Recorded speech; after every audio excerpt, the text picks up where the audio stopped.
I really want to know what he's planning, what people are planning to do strong pushback with the ICE raids, with the immigration, with the masking of these unidentified individuals. And now the media is reporting that some ladies have been sexually assaulted because people are taking advantage of such this dangerous process. We need stronger pushback for that. I also want to know how, if he's closing down all of these organizations and he's downsizing everything, where are our tax dollars going? How are those tax dollars now being allocated? So are they going to go back to the states so that we can fund our own education for our children? I mean, the list goes on and on. Yeah, no, I think you have identified a couple of, a whole bunch of different deep concerns what the Trump administration is doing. Look, it is implementing a police state. That's what ICE is doing, as I outlined in my opening remarks.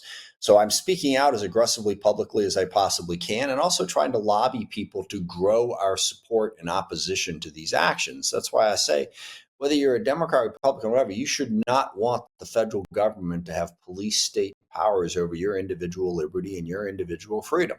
So, whether it's on cable news shows or social media, I identify these problems, speak out aggressively against it, and try to persuade my Republican colleagues in Congress to join us in pushing back against this. And I think that's what we need to do.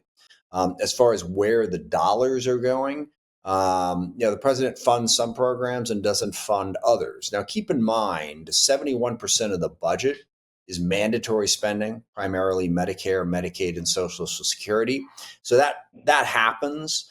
Now, one caveat on that, which I'll get back to in a minute, but it's in the discretionary portions of the budget, as I said, for things like emergency management, education, some healthcare programs, housing, that the president is selectively blocking programs. And where that money is going is he's just holding on to it.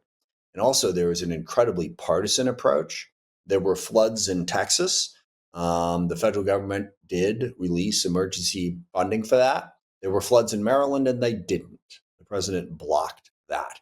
So that's where a lot of that money is going.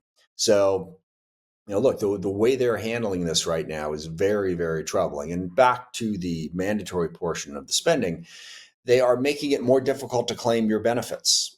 So one idea that is being floated by the Trump administration is to require pre-approval from Medicare and Medicaid before you can get procedures from your healthcare provider, which would slow down the process and block treatment.